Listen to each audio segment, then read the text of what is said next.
আপনি বা আপনার পরিবারের কেউ যদি রিসেন্টলি জয়েন্ট রিপ্লেসমেন্ট সার্জারি নি রিপ্লেসমেন্ট করিয়ে থাকেন বা রিসেন্ট টাইমসের মধ্যে করাবেন, তাহলে আজকের ভিডিওটি আপনার জন্য খুবই গুরুত্বপূর্ণ।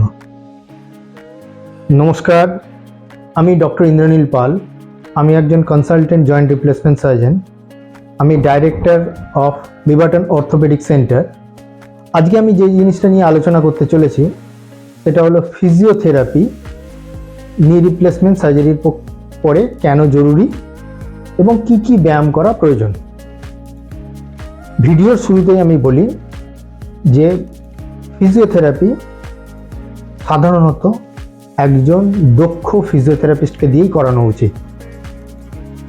যদি আপনার পক্ষে সম্ভব হয় একজন ফিজিওথেরাপিকে হায়ার করা বা আপনার বাড়ির কাছাকাছি থাকেন, তাহলে অবশ্যই ফিজিওথেরাপিস্টকে দিয়ে অপারেশন পরবর্তী সময় ফিজিওথেরাপি করাবেন। কোনো কারণে তারা যদি অ্যাভেলেবেল না হয় বা আপনি কাছাকাছি কাউকে দক্ষ হিসেবে পাচ্ছেন না, তখন আপনি এই ভিডিওটি দেখে এই যে ব্যায়ামগুলো বলা হবে সেগুলো করতে পারেন। এই জয়েন্ট রিপ্লেসমেন্ট বা নি রিপ্লেসমেন্টের পরবর্তী যে রেজাল্ট, সেটা শুধুমাত্র অপারেশনের ওপর ডিপেন্ডেন্ট নয়। কিছুটা নি রিপ্লেসমেন্ট সার্জারি করার পর যে ফিজিওথেরাপিটা করা হয় তার উপরেও ডিপেন্ডেন্ট।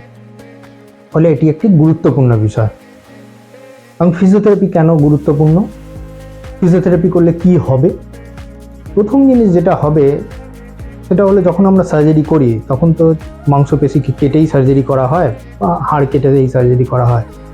এরপর মাংসগুলো অনেকটা দুর্বল হয়ে থাকে এবং জয়েন্ট অনেকটা স্টিফ হতে শুরু করে। ফিজিওথেরাপির মেন উদ্দেশ্য কিন্তু দুটো। এক, মাংসপেশিগুলো যেগুলো আছে তাদেরকে আবার নতুন করে আগের যে অবস্থায় ছিল শক্ত সমর্থ অবস্থায় ফিরিয়ে আনা, এবং নাম্বার টু, জয়েন্ট যেটা তার মুভমেন্টটাকে আবার নতুন করে ফিরিয়ে আনা। এই দুটো কারণের জন্যই ফিজিওথেরাপি আমাদের প্রচণ্ড প্রয়োজন। এবার ফিজিওথেরাপির যেগুলো করা হবে বা যেটা করতে হবে তার কিছু টিপস আমি আপনাকে আগেই বলে দিই। নাম্বার ওয়ান, ব্যায়াম আপনি প্রতিদিন করবেন।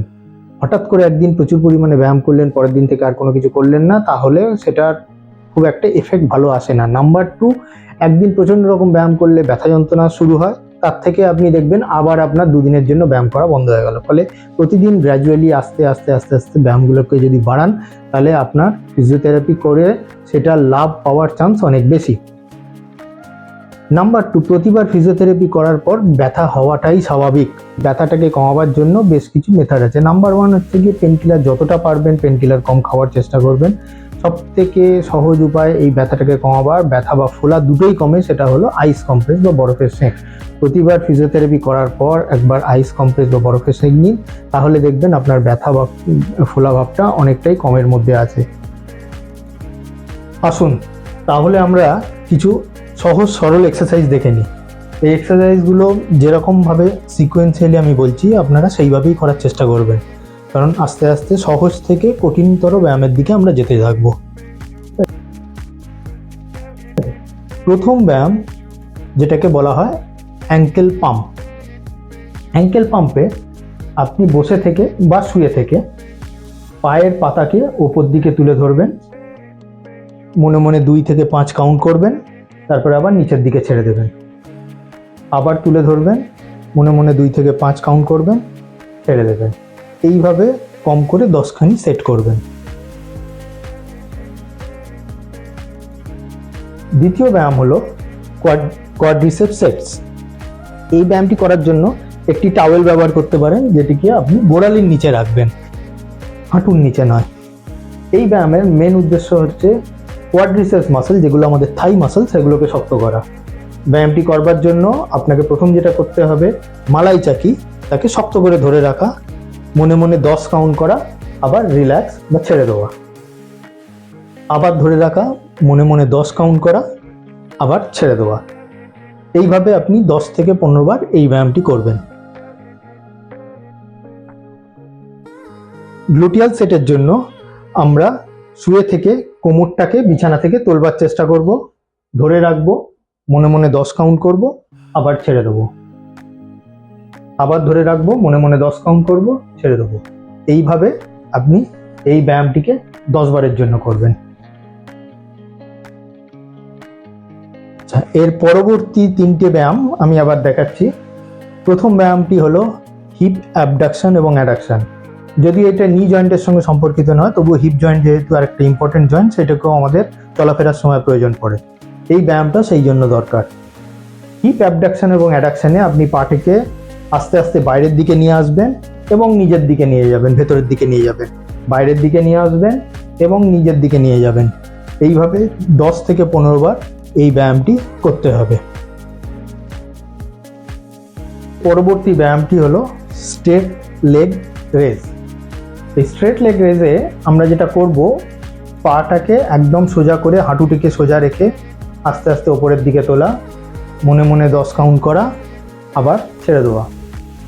এগেন শুরুর দিকে আপনার পক্ষে 10 কাউন্ট করা সম্ভব নাও হতে পারে, কিন্তু আস্তে আস্তে প্রতিদিন বাড়াবার চেষ্টা করবেন। প্রথম 2, 4, 5 দিয়েও স্টার্ট হতে পারে, তারপরে আস্তে আস্তে এটিকে বাড়াবার চেষ্টা করবেন। নেক্সট এক্সারসাইজ আমরা যেটা করব, এটার নাম নি এক্সটেনশন স্ট্রেচ।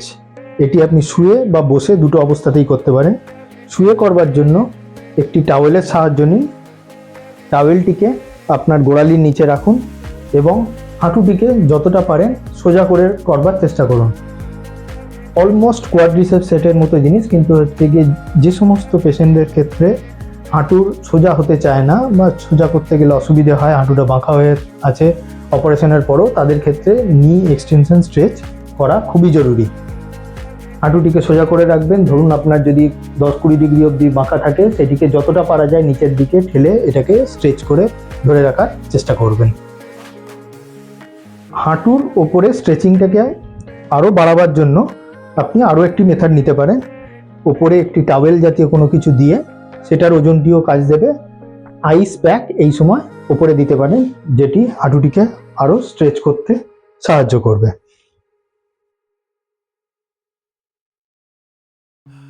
মূলত পেশেন্টদের পেন হয়, ফিজিওথেরাপি করবার সময় যত না বেশি হয় বিছানাতে ওঠা এবং বিছানা থেকে নামা, বা টয়লেটে গিয়ে টয়লেট সিটেতে বসা এবং সেখান থেকে ওঠা। এটিকে অ্যাভয়েড করার জন্য আপনি দুটি কাজ করতে পারেন। এক, কারুর হেল্প নিতে পারেন, যিনি আপনার নিটিকে স্ট্রেচ করে রাখবেন ঠিক ওঠা বা নামানোর সময়। পেশেন্ট যদি যখন নামবে তখন গোড়ালির তলায় একটি হাত দিন, যে নিটিকে সোজা অবস্থায় মেঝেতে আস্তে আস্তে নামাতে সাহায্য করুন। দ্বিতীয় উপায় যেটি করা যেতে পারে, আপনার অপারেশনের সময় একটি নি ইমোবিলাইজার দেওয়া হয়, সেই নি ইমোবিলাইজারের সাহায্য নিতে পারেন। নি ইমোবিলাইজারটিকে ঠিক ওঠা বা নামানোর সময় হাঁটুর নিচে লাগিয়ে দিন। নি ইমোবিলাইজারটিকে লাগাবার পর পেশেন্ট নিজে নিজেই একলাই নেমে আসতে পারে উইদাউট এনি ডিফিকাল্টি। আপনার বেডের হাইট যদি খুব বেশি হয়, তাহলে নিচের দিকে একটি সাপোর্ট ইউজ করতে পারেন। সিঁড়ি দিয়ে ওঠানামা করার সময় কিছু সতর্কতা প্রথমের দিকে পালন করে চলা উচিত। নাম্বার 1, যখন আপনি সিঁড়ি দিয়ে প্রথমের দিকে ওঠানামা করবেন, কারুর হেল্প নেবেন। নাম্বার 2, শুরুর দিকে সিঁড়ি দিয়ে ওঠানামা করার সময় এই নি ইমোবিলাইজারের সাহায্য নিন, তাতে নি বাকল হয়ে যাওয়ার চান্স অনেক কম। পরবর্তীতে নিয়ের যত বেশি স্ট্রেংথ বাড়তে থাকে, তখন আর এই নি ইমোবিলাইজারের দরকার পড়ে না।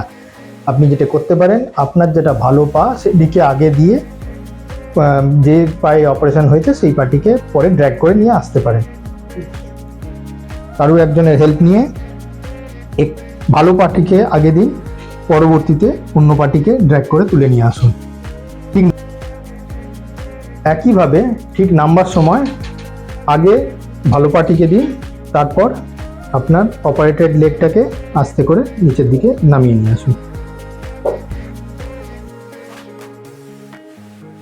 তাহলে সবশেষে বলি, ফিজিওথেরাপি হলো এই নি রিপ্লেসমেন্ট সার্জারির একটি পার্ট। শুধুমাত্র সার্জারি করে দেওয়ার পরেই এই সার্জারির যে রেজাল্ট সেটা পাওয়া সম্ভব হয় না, তারপরে ফিজিওথেরাপির প্রয়োজন হয়। নিয়ম করে যদি আপনি প্রতিদিন ফিজিওথেরাপি করেন, খুব তাড়াতাড়ি আপনি দ্রুত আরোগ্য লাভ করবেন। আপনার হাঁটা চলা অনেক বেশি বেড়ে যাবে, আপনার হাঁটুর ব্যথা অনেকটাই চলে যাবে এবং আপনার মুভমেন্ট খুব ভালো হয়ে যাবে।